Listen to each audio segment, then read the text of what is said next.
इतना वैराग्य क्यों? तो ध्रुव जी ने कहा, मेरी माता ने मुझे यही उपदेश किया है, क्योंकि मेरी विमाता, मेरी सौतेली माता ने मुझे पिता की गोदी से उतार दिया, तो मेरी माता ने मुझे उस परम पिता से मिलने के लिए भेज दिया। उस राज्यसभा में मेरा अपमान हुआ, इसलिए मैं भगवान को पाने के लिए जा रहा हूं। नारद जी ने कहा कि मैं समझता हूं, नाधुनाप्यमानं ते सम्मानं वापि पुत्रक लक्ष्यामः कुमारस्य सक्तस्य क्रीडनादिषु। नारद जी ने कहा, बेटा मैं समझता हूं कि इतनी सी अवस्था में तुम अभी बच्चे हो, तुम्हारा कहीं मान और अपमान क्या होगा? अभी तो तुम्हारे खेलने और खाने के दिन है, तुम इस मान सम्मान के चक्कर में क्यों पड़ गए? जाओ और लौट जाओ अपनी मैया के पास में, क्योंकि जो काम करने के लिए तुम जा रहे हो वह काम बड़े से बड़े ज्ञानी ध्यानियों के बस का भी सहजता से नहीं है। जिस पद को पाने के लिए तुम जा रहे हो, नारद जी कहते हैं, मुनयः पदवीम यस्य निह संगे नोरु जन्म भी ना विदुर्म्य गयंतो अपि तीव्र योग समाधिनः। अरे ध्रुव, योगी लोग भी अनेकों जन्मों तक अनासक्त रह करके, कठिन तपस्या करके, जो भगवान की जब कठोर तपस्या करते हैं, तब भी उनको पाना उनके लिए सहज नहीं होता है। तो तुम भला 5 वर्ष के बालक उन भगवान को कैसे प्राप्त कर सकते हो? नाना भांति से समझाया और कहा, बेटा अभी तुम घर लौट जाओ। अरे भगवान ने सुख और दुख मनुष्य के कर्म के अनुसार बनाए हैं और उसी के अनुसार उसे प्राप्त होते हैं। अपने चित्त में संतुष्टि लाओ और मान अपमान भूल जाओ, वो भी तो तुम्हारी माता है। अरे संसार में मोह माया का जाल है, दुख सुख मान अपमान तो होता रहता है, लेकिन ऐसी छोटी छोटी बातों पर कोई घर छोड़ के नहीं जाता है। जब इस प्रकार से कहा, ध्रुव जी फिर भी लौटे नहीं। अंत में नारद जी ने कहा, ध्रुव अगर तुमने मनुष्य जन्म पाया है और तुम भगवान की प्राप्ति भी चाहते हो, जब तुम में इतनी समझ है तो मैं एक मनुष्य का धर्म तुम्हें बताता हूं कि मनुष्य का धर्म क्या होना चाहिए। कह रहे हैं नारद जी, गुणाधिकान मुदम लिप्सेद नुक्रोश गुणाधमात मैत्रीम समान धन विच्छेन तापैर विभूयते। अरे ध्रुव, एक मनुष्य को चाहिए कि जो अधिक गुणवान हो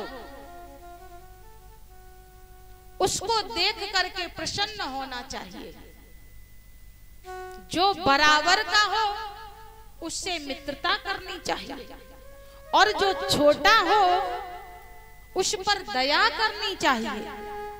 जब बड़ों को देख करके खुश होगे, बराबर से मित्रता का भाव होगा, छोटों पर दया होगी, तो जीवन में कभी दुख नहीं आएगा। लेकिन समाज की विडंबना यही है कि वो बड़ों को तो देख ही नहीं सकते, किसी को बढ़ता हुआ नहीं देख सकते, और जो देखते भी हैं वो बहुत लोग नहीं है। गोस्वामी जी अपनी अवधारी में लिखते हैं कि देख पूर्ण विधु बाढ़े जोई सज्जन सुकृति सिंधु सम कोई।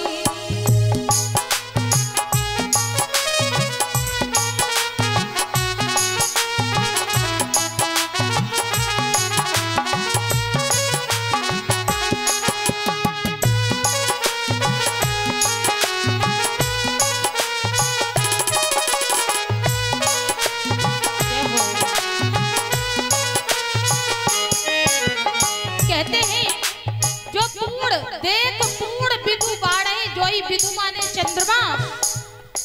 जैसे चंद्रमा को देख करके समुद्र बढ़ जाता है, समुद्र में ज्वार भाटा आता है पूर्णिमा के दिन, ऐसे मनुष्य संसार में बहुत नहीं है। सज्जन सुकृत सिंधु सम, कोई एकाध है, लेकिन कैसे मनुष्य ज्यादा हैं?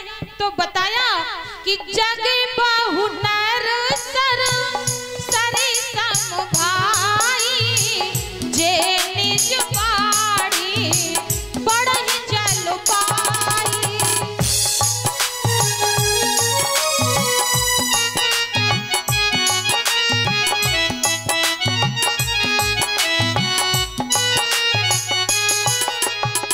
ऐसे कैसे लोग ज्यादा हैं?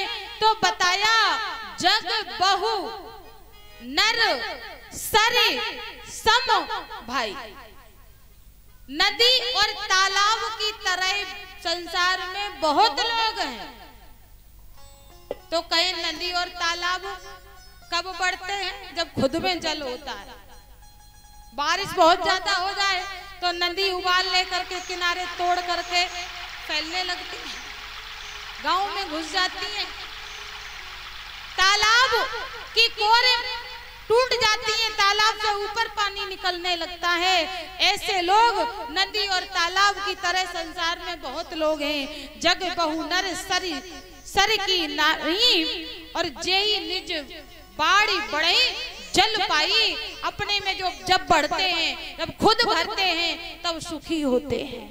लेकिन दूसरों को देखकर बढ़ने वाला समुद्र के समान तो कोई एकाध ही व्यक्ति संसार में है, और इससे भी ज्यादा लोग कैसे हैं?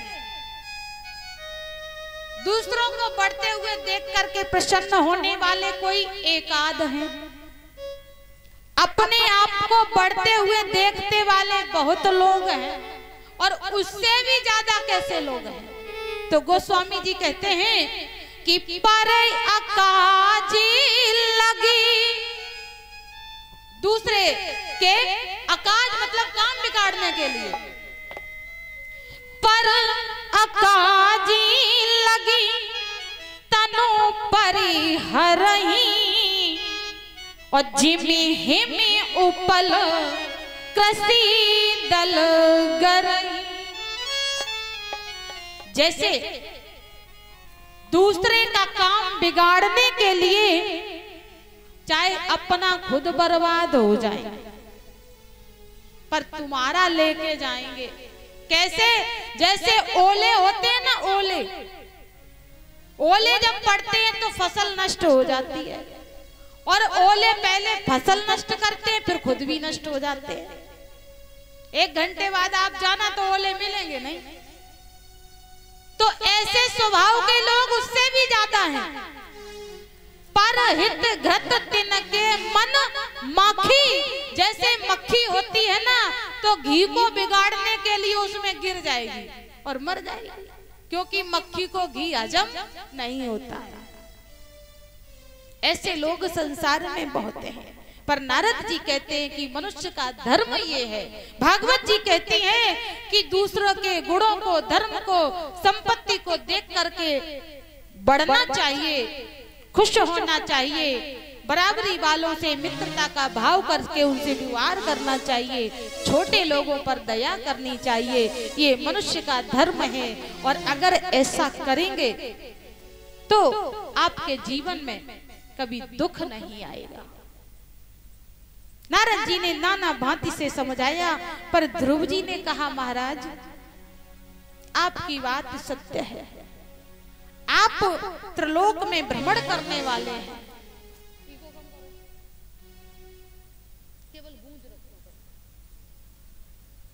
कहा आप त्रिलोक में भ्रमण करने वाले हैं, और महाराज आप जो कह रहे हैं वो अकाट्य सत्य है। पर प्रभु, एक तो मैं स्वभाव से क्षत्रिय हूं, और मेरा बाल्यावस्था है, फिर मेरी माता का उपदेश है। तो प्रभु, जो उपदेश आप मुझे कर रहे हैं वो मेरे चित्त में बैठ नहीं रहा है। मेरे मन में लौटने की बात आ नहीं रही है। पर मुझे एक बात का तो विश्वास हो गया है कि आप मुझे मिल गए हैं तो भगवान भी मुझे मिलेंगे ही अवश्य। क्योंकि नारद के दर्शन की ये विशेषता है, जिसको नारद जी का दर्शन हुआ है उन सभी को भगवान की प्राप्ति हुई है।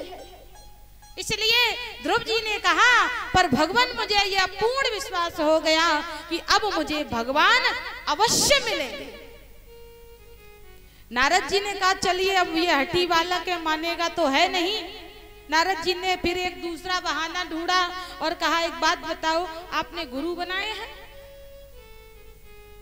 क्योंकि गुरु बिन भव निध तरई न कोई, और फिर वो कैसा भी हो, बोले जाओ बिरंच और शंकर सम हो। फिर वो चाहे ब्रह्मा जी और शंकर ही क्यों ना हो, पर गुरु के बिना भगवान की प्राप्ति नहीं हो सकती। नारद जी ने जब ऐसा कहा तो ध्रुव जी ने पांव पकड़ लिए, बोले आपसे अच्छा गुरु मिलेगा कहां? अब आप ही गुरु बन जाओ महाराज, कहां ढूंढेंगे इतने समय में? नारद जी ने कहा बड़ी अजीब बात है, हमने कह दिया तो हमें ही पकड़ लिया। ध्रुव जी मुस्कुराते हुए बोले बाबा, मेरी मैया कहती है कि जो बोले वही कुंडी खोले, और जो देगा आटा दाल वही देगा कंडे चार। बनाएंगे कैसे? तो आपने मार्ग दिखाया, आपने उपदेश किया और आपका दर्शन हुआ, तो गुरु फिर मैं आपसे भला आपको छोड़ करके अब किसको गुरु बनाने जाऊं? आपसे अच्छा गुरु भी कोई हो सकता है क्या? नारद जी ध्रुव की ऐसी बातों पर प्रसन्न हो गए और नारद जी ने ध्रुव जी को उपदेश किया। कहा बेटा अब जब तुमने भगवान को पाने की ठान ही ली है तो जा बेटा, तेरा कल्याण होगा, लेकिन तुझे भगवान की जल्दी प्राप्ति वृंदावन में होगी। तू वृंदावन में जाकर के भगवान की तपस्या कर। तत्ताष्ट गच्छ भद्रम ते यमुना यास्तटम शुचिहि। बेटा तू यमुना के किनारे जाकर के भगवान की तपस्या कर। क्यों? क्योंकि यमुना जो है वह भक्ति का प्रतीक है। 3 नदियों की गिनती हमारे सनातन में विशेष आती है, गंगा, यमुना और माता सरस्वती। तो गंगा ज्ञान का प्रतीक है। जिनको ज्ञान प्राप्त करना है वो गंगा जी के किनारे जाएं। जिनको भक्ति प्राप्त करनी है, भगवान को प्राप्त करना है, वह यमुना के पास जाएं, और जिनको महाराज सत्कर्म करना है वो माता सरस्वती की शरण में जाए। ये